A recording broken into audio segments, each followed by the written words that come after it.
Hello, and welcome to Ask Dr. Dawn.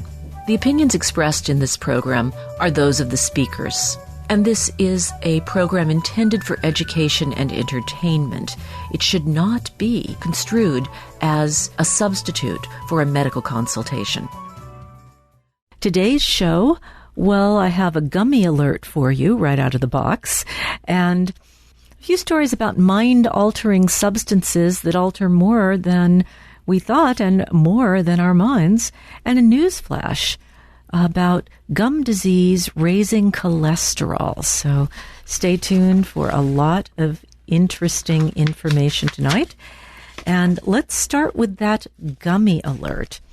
So more and more medications, vitamins, supplements are being made into gummies. And there are some problems with that. One of the top problems is it's actually hard to make gummies, and so a lot of the manufacturers kind of make the gummy and then dip it in whatever the substance is and dry it and hope that all of the gummies ended up with the same amount. And obviously that's kind of not a really good idea. But a lot of these compounds, when they're added to the goo of the gummy, may interfere with the curing of the gummy. So in an effort to get that nice, consistent chomp and chew and that texture, they're, making some problems. For example, gummy melatonin, and this is an article that is not directly related to this story, but I did come across that this week in reviewing what was new in the news. And a study has come out showing that in children's gummies of melatonin, the doses are, they might say that it has 5 milligrams of melatonin, but actually the dose can vary by as much as 300% in the upward direction. And that would be a technical overdose. Now, of course, we recommend generally for sleep that very low doses of melatonin are used. So 5 milligrams was an example, but really that would not be a children's dose in the first place. Now, the problem with gummies is, besides the fact that it may not have as much as it says or may have more, is that if you're taking several different kinds, you can rapidly reach a toxic level of sugar alcohol. And so the gummy alert is for people who are noticing increased intestinal gas. And I've had a number of patients come in with that complaint as part of their physical in the last few months. And it was only recently that I thought to ask, not what supplement are you taking, like how much vitamin D, but also in what form, whether you're taking it, if you're taking it as a gummy, you may be exceeding your tolerance. Now, gas and diarrhea and abdominal cramping are the big signs of this. And the culprits are the sugar alcohols, xylitol being the most common one. And I took a look at some of my favorite products. You'll also see mannitol, sorbitol, those are OL, and they're notorious for causing abdominal cramping, bloating, and diarrhea. And how many is too many? Well, for some of them, just 2 different products taken as gummies can be enough to get your xylitol levels up to the low teens, and that's enough in a lot of people to set them off. I'm also not a real fan of soluble tapioca fiber for a number of reasons, which I don't care to go into at the moment, but there are things that are done in the production of that really turn that into an ultra-processed food. And therefore, what we know about tapioca in the diet as our knowledge base has nothing to do with tapioca in gummies.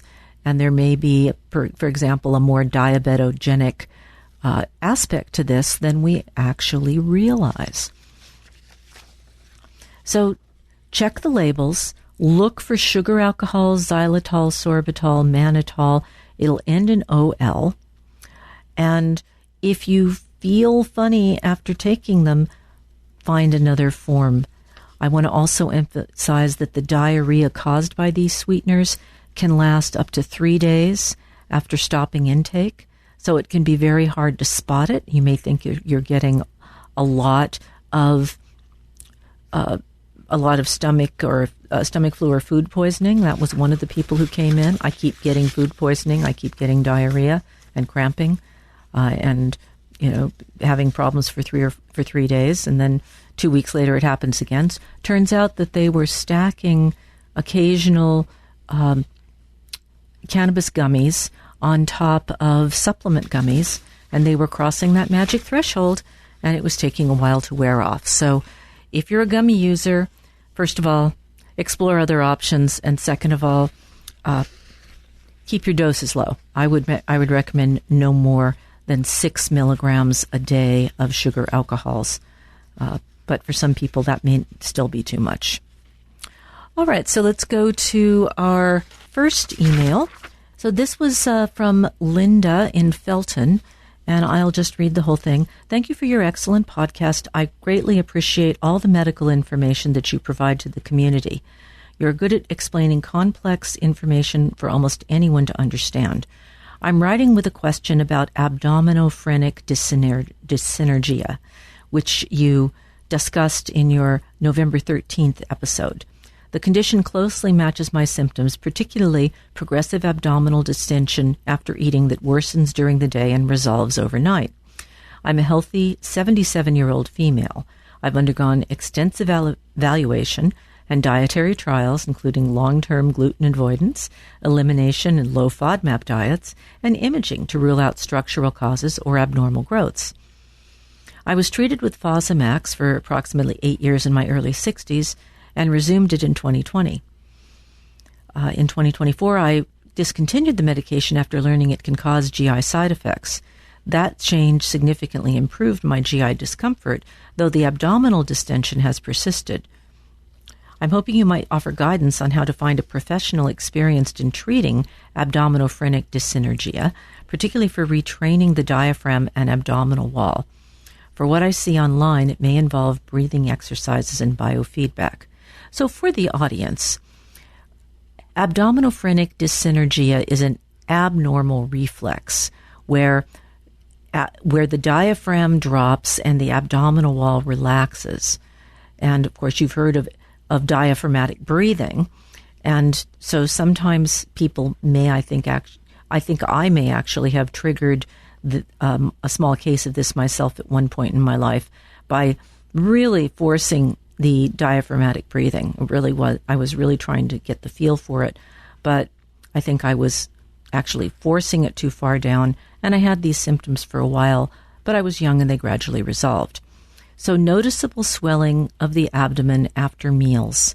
You definitely need to check for small intestinal bacterial overgrowth and low stomach acid. You check for the latter by taking apple cider vinegar or betaine hydrochloride, about 2,000 milligrams of the betaine hydrochloride, or about 2 tablespoons of the apple cider vinegar for the initial testing. And you can dilute the vinegar in water, and it still works.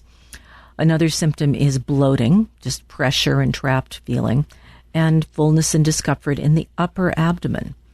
And it's just a problem with the gut-brain reflexes, and it's often associated with irritable bowel syndrome and core muscle weakness. Sometimes it occurs after surgery, particularly if the abdominal wall muscles are impacted by the surgery directly. A specialist can test this. A physical therapy assessment would confirm your paradoxical movement of the diaphragm with breathing. And the best treatment is EMG-guided biofeedback, so that's going to happen in a specialized physical therapy center. So that's what I would do. I would say I would do a question prompt. I'm going to give you an AI search engine question. I am a patient with abdominophrenic dyssynergia, and I live at blah-de-blah address, include the zip code. Where is the nearest physical therapy center that would provide biofeedback for my condition?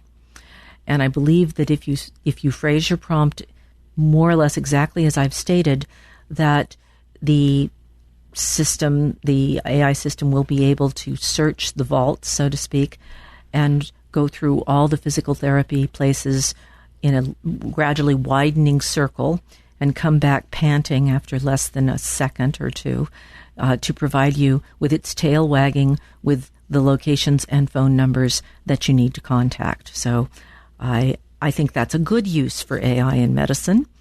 And so sometime we'll do a larger program about that, but I think I'm going to need a helper to really make that work for the audience. So anyone who has a desire to volunteer to do that program with me, you can go ahead and reach out to askdrdawn.com, hit the contact us, and step forward, because I think it would be a useful show.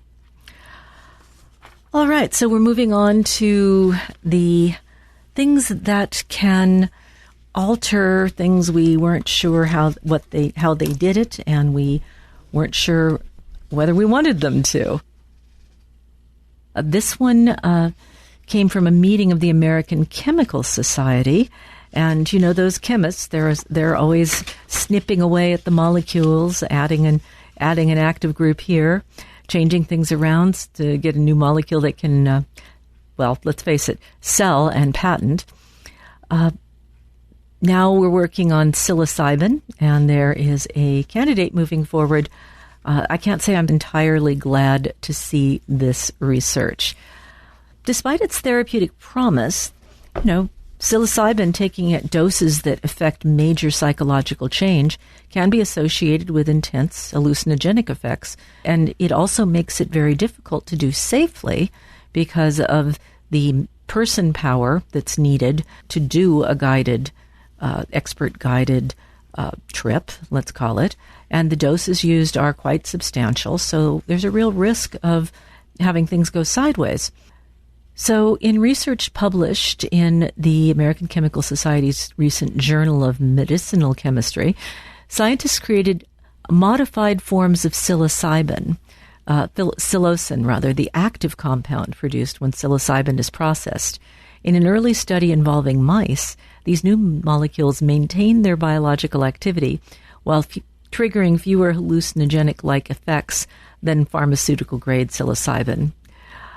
All right, so I'm going to start off by saying that I definitely do not know how you tell whether a mouse is tripping or not, but they think that they are doing this by seeing fewer head twitches.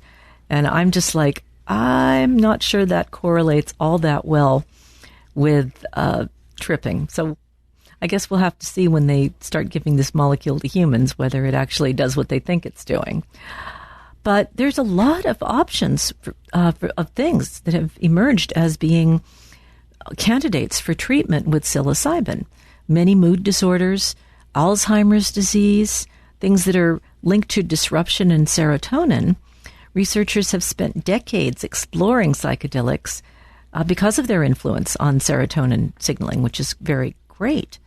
But hallucinations can make patients, particularly elderly patients, hesitant to use them, so maybe there is a place for this research. What they did was they designed 5 chemical variants of psilocin, and they were designed to release the active molecule into the brain more slowly and steadily, because it is thought that the rate of rise of the chemical in the brain is the key to the hallucinogenic high. And if you can just turn the heat up more slowly, so to speak, maybe you get less of that.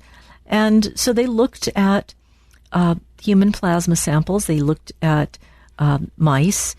They looked at conditions that simulate gastrointestinal absorption. They were looking for something that went into the mouth and got in, passed into the brain, and got into the bloodstream and passed into the brain, basically.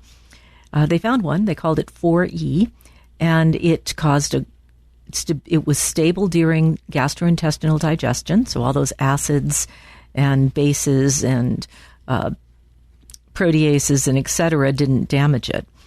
And it was gradual, so that they thought would be helpful for reducing the hallucinogenic response. and it continued to activate the serotonin levels, serotonin receptors.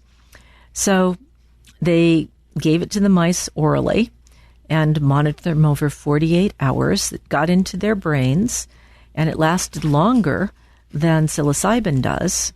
And they had fewer head twitches. So maybe that means they were having fewer psychedelic-like activities. But when I said I'm sort of not happy to see this research, honestly, there's a lot of politics to medicine, as I would say, as much politics as there is science, really. And in this current situation, because psilocybin is such a benign way of inducing neuroplasticity, and it has such rapid results, and it's been shown to have benefits in addiction of all kinds. And how much money do we spend in rehab only to have it fail, right? So if we could double the effectiveness of rehab, which it in studies does more than, we could pay for it. We could pay for all of the intensive training that it would take to have people sitting with people. Some states in the United States have legalized it. I'm not sure that that's a great idea, but they've gone ahead and done it, so we've got the experiment to see how it goes. But if such a drug exists that doesn't cause a high and still does some or most of what native psilocybin does, then we'll never get it legalized nationally, because there will be, first of all, it won't just be puritanical, tripping is bad. It will be, well, we've got something that does the same thing, and that whole and that power base that represents big pharma will just lobby the heck out of our, let's just say, electorally vulnerable representatives who need lots and lots and lots of support to get reelected, because we never did get around to campaign finance reform, and it's in the interest of a great many people that we never do. But it's interesting to just play thought games when people are discussing what's happening in the world and think, what would the alternate universe where, if you've got enough signatures on your ballot, you got to basically you get an amount of money to run for office and have to buy all your advertising through that money and, bake sales or something like that. But get rid of the private capital, and especially the corporate capital that funds our elections. Sorry, I'm straying away from medicine only really superficially, because, as I said, there's at least as much politics in the medical policies that control what medicines we can receive, what medicines we can't receive, how our insurance works, how our safety net works.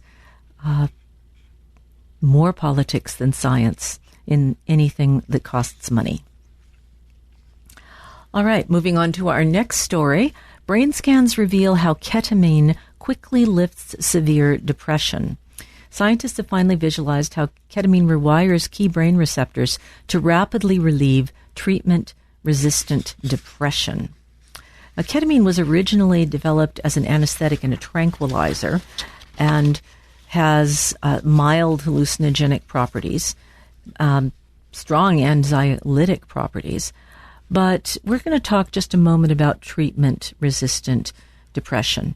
First of all, major depressive disorder is a major global health problem. It is one of the highest causes of disability, and about 30% of people diagnosed with severe depression develop treatment-resistant depression, which, of course, TRD, has initials and has its own ICD-10 code. But their symptoms do not improve sufficiently with standard antidepressant medications.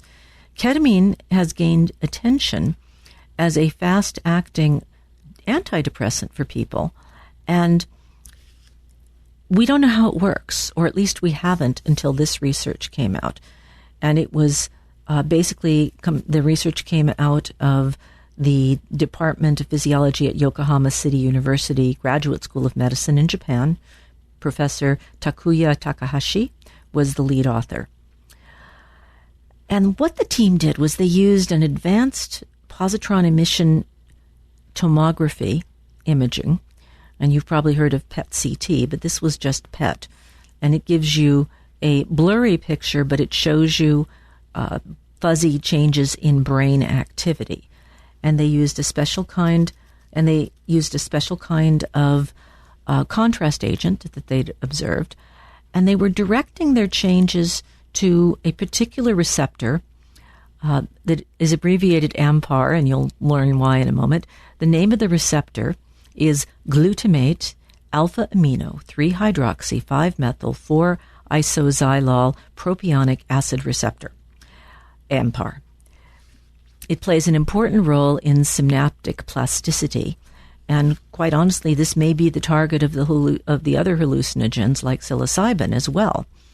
So they, as I said, they had a special tracer that honed in on AMPAR directly in the brain, looking at all of the areas of the brain that had high levels of it. And then they took 34 patients who had treatment-resistant depression and 49 who didn't.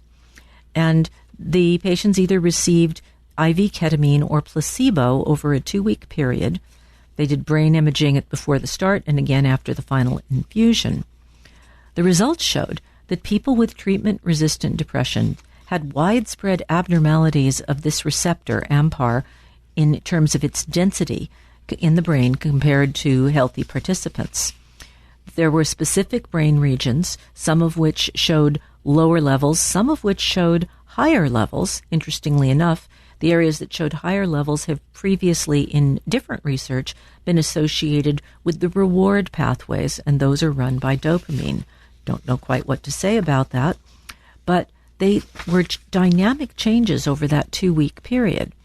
They saw that ketamine altered the distribution of the receptors. So in other words, the receptors moved. Some of them came up to the surface that were hiding down inside the cell, and some of them dropped back down.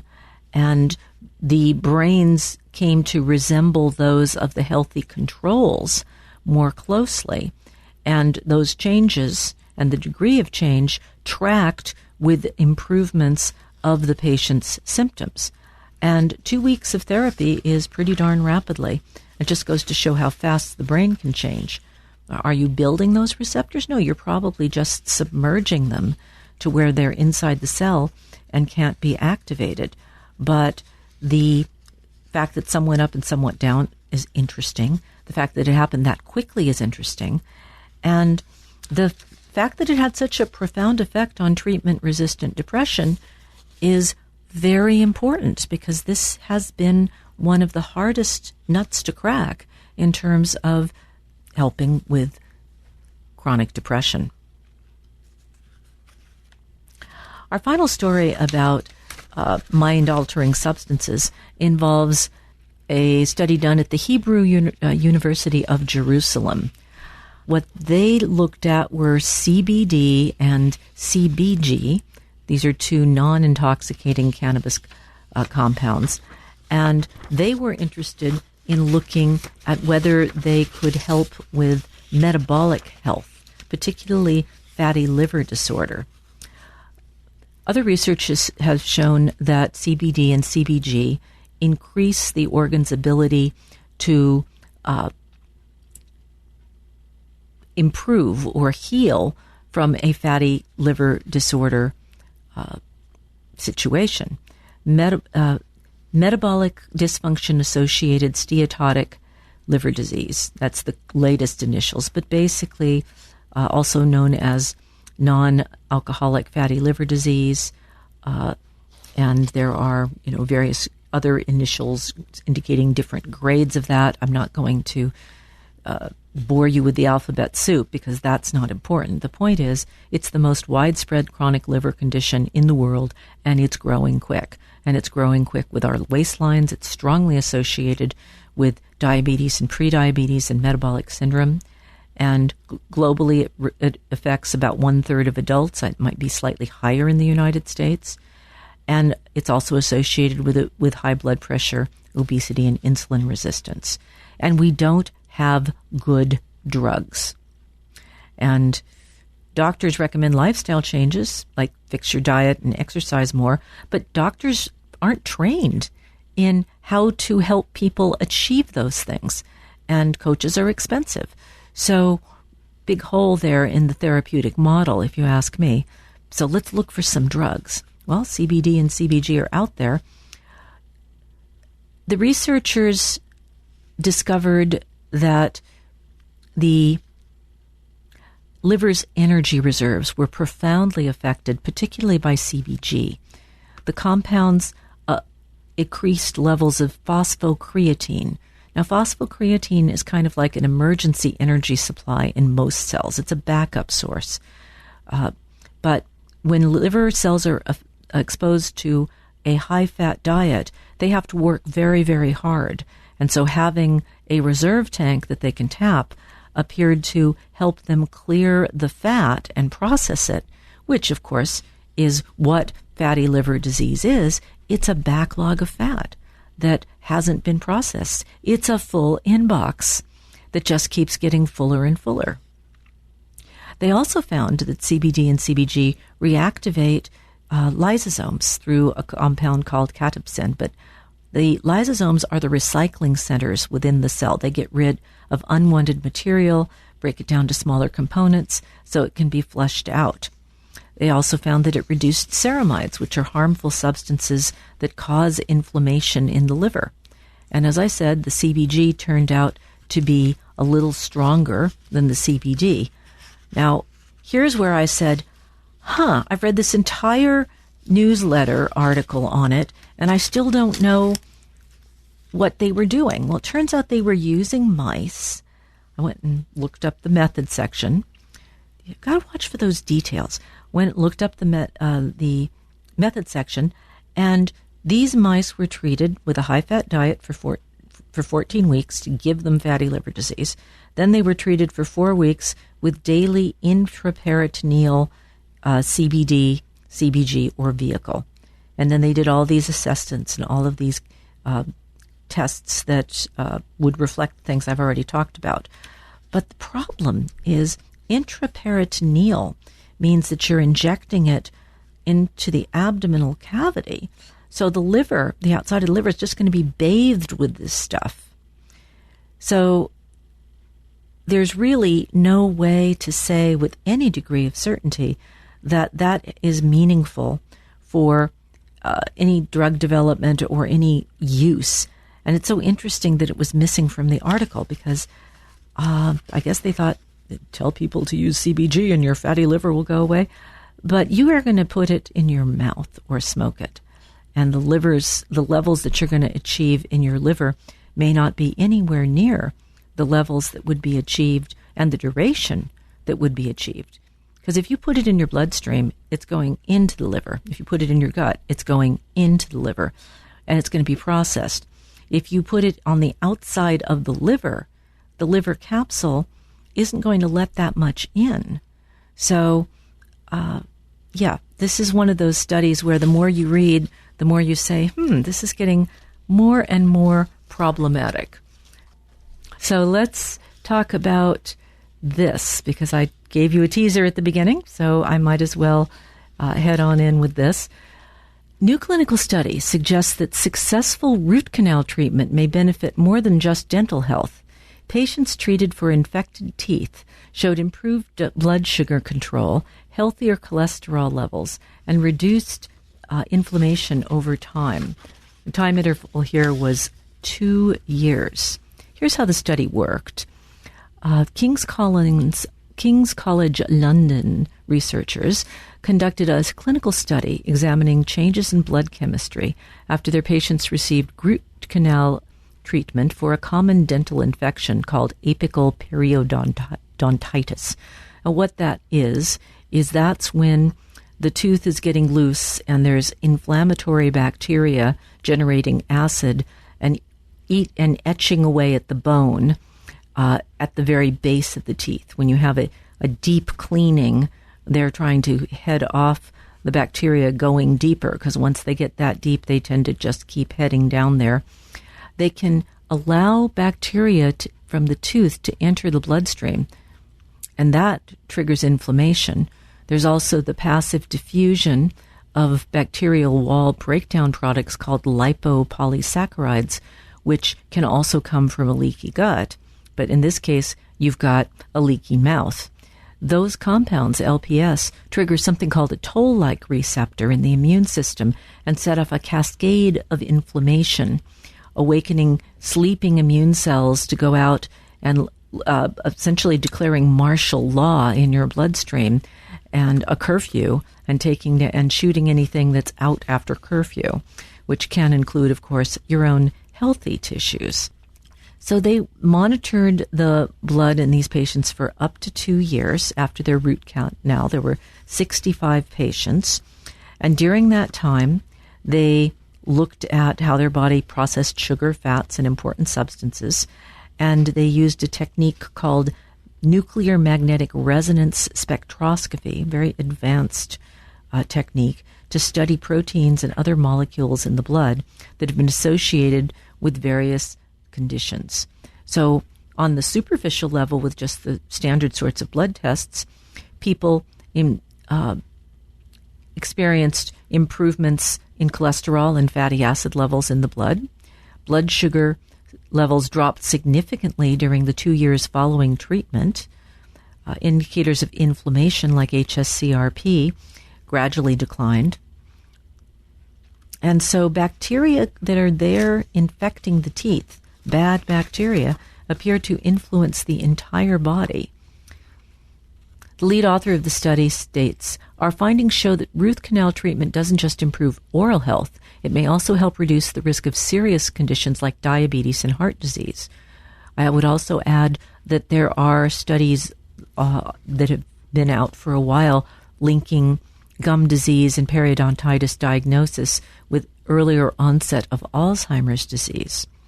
Long-standing root canal infections can allow bacteria to enter the bloodstream, trigger inflammation, increase blood glucose and fat levels, raising the risk of serious health issues like heart disease and diabetes. The last paragraph is, we need to move towards integrative care, where dentists and general practitioners work together to monitor the risks through these blood markers and protect overall health.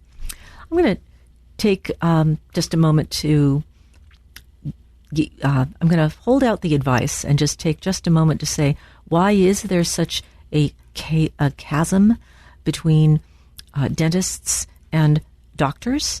Well, the answer is the AMA. So when the AMA first formed, they wanted to create for themselves a marketing image, a brand, if you will, of being the real scientists. And dentists, well, those were just guys that pulled teeth. And so they didn't want to let the dentists into the AMA because that would have basically they felt it would impair their brand. And this was actually the discussions that were had at the time. As a result, to the detriment of all of us, when your doctor does your checkup, they look at in your throat, but unless there's like visible black teeth, they rarely even notice your dentition. And I've queried my peers, and none of them look at the gums or look for gum recession or redness or anything like that. So, advice to the patients: don't expect your doctor to notice anything that's wrong with your teeth or mouth, except for maybe tongue cancer and pus on your tonsils. And that's too bad, because I think we have more access to people's mouths than dentists do, honestly. Not everybody goes to the dentist. Okay, so either you are going to the dentist or you're not, but anyway, here's 2 things you can do to reduce your risk of apical periodontitis, as well as lower your cholesterol and lower your risk for diabetes and Alzheimer's. And that's just the stuff we know about. Floss, but also every 6 months or so, take a metal handle, something narrow, but it should be metal. And just tap one by one on your teeth. You'll have to pull your cheek out with one finger, but just look in the mirror and just tap on the tooth. Tap, tap, tap. Doesn't have to be that hard.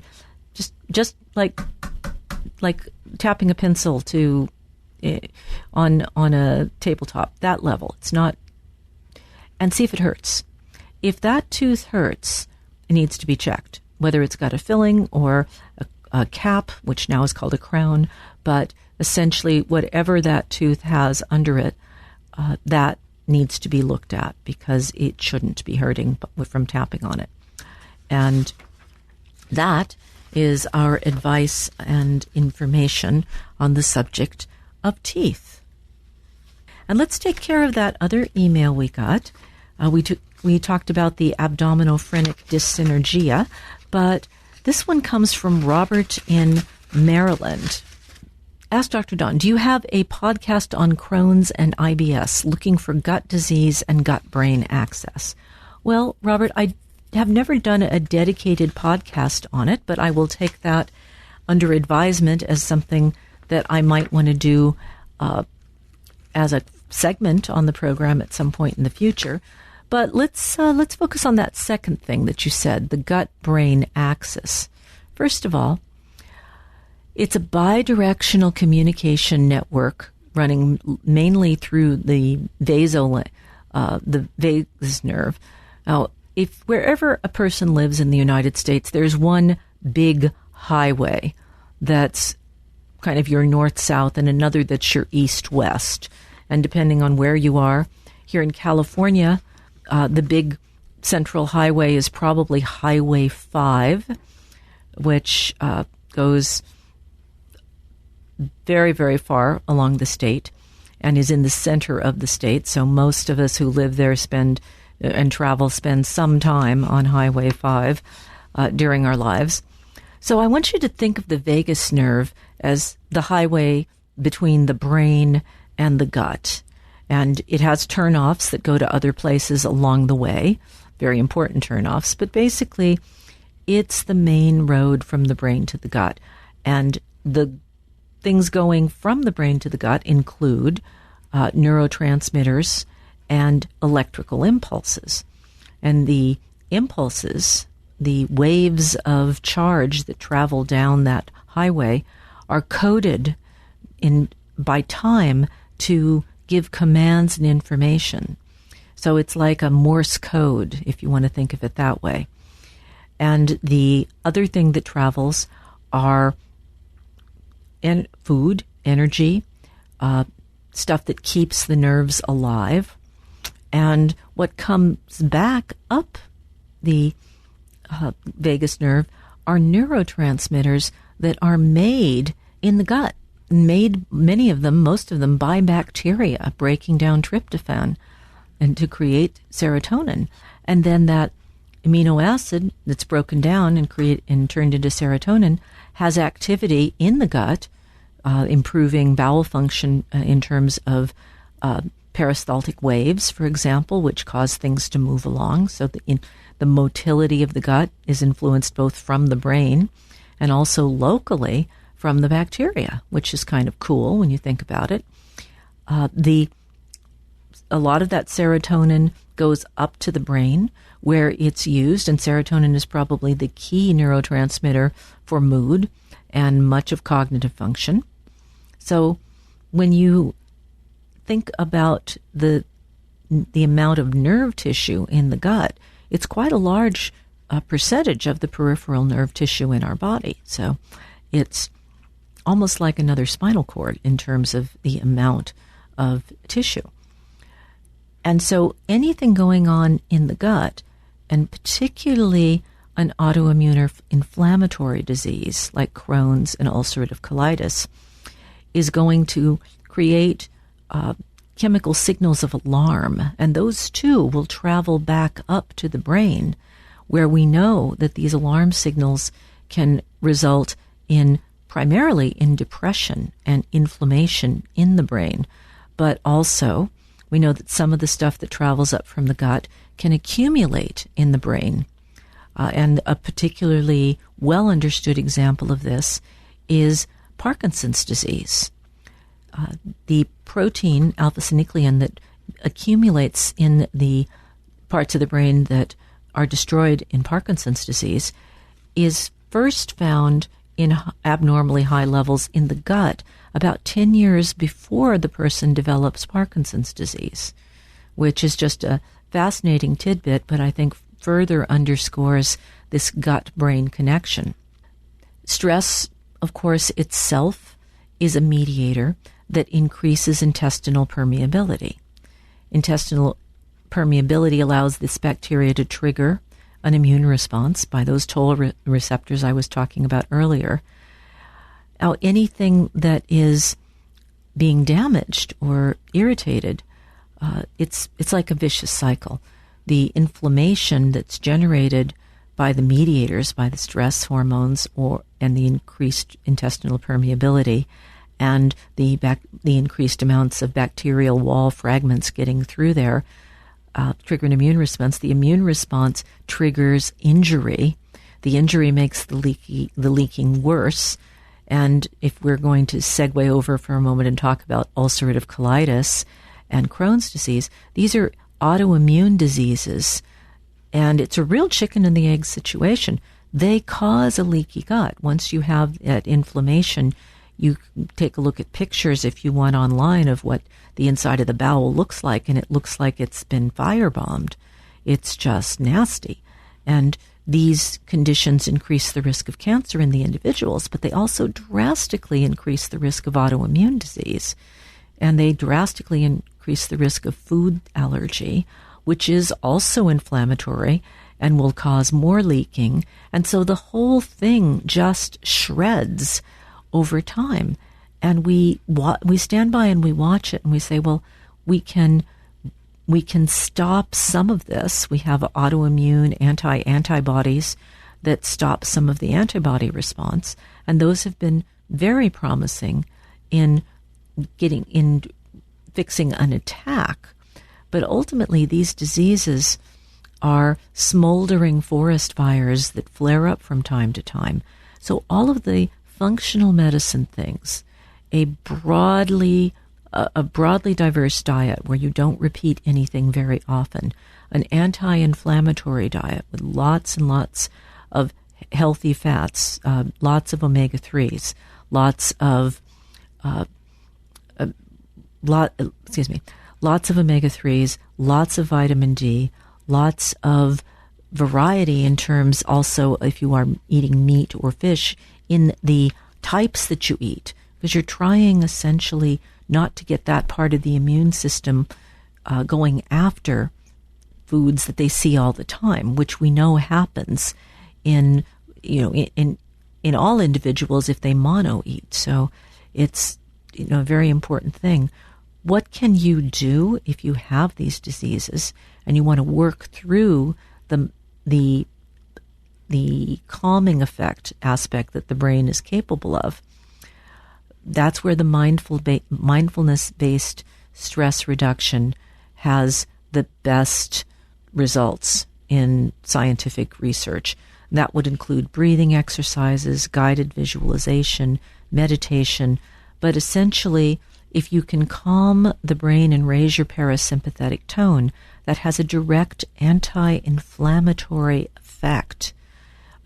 So you can, in fact, do the equivalent of taking a prednisone by changing the signals that your brain is sending down to your gut. Dietary adjustments, a sort of healthy paleo diet, and I mean a healthy paleo diet, which means 80% vegetables and 10% meat. Not, I eat meat and cheese, and that makes me paleo. That's not what we're talking about here.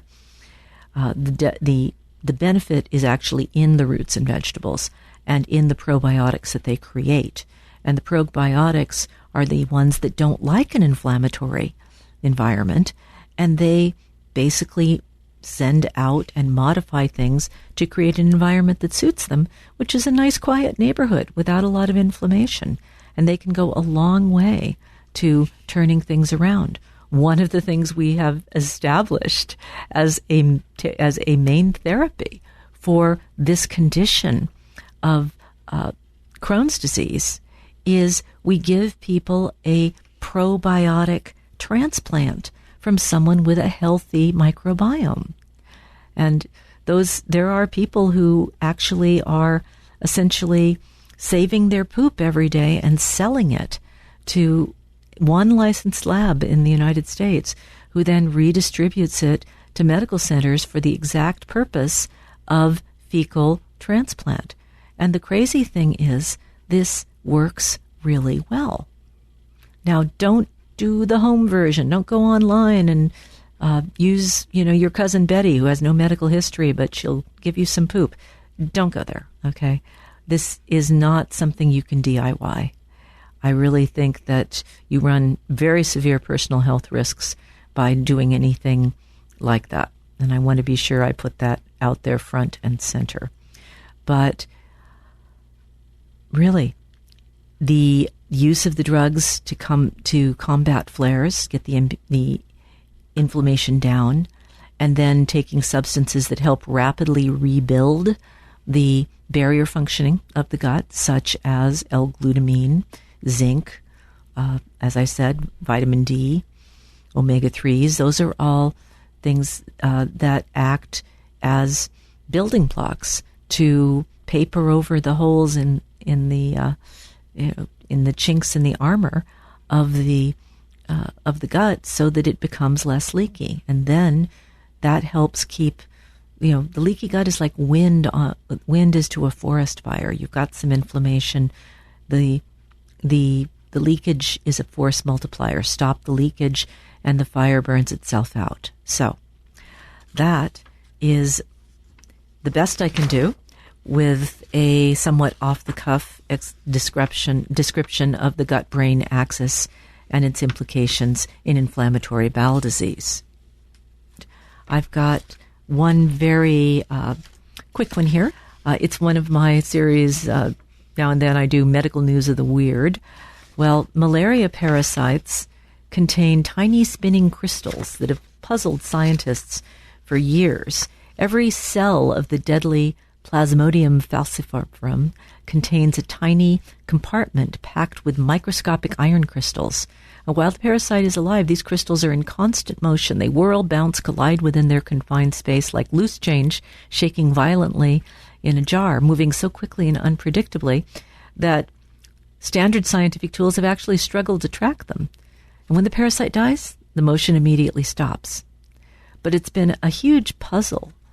Now a team has uncovered the mechanism behind this strange behavior. The crystals are driven by a chemical reaction similar to the one used to power rockets.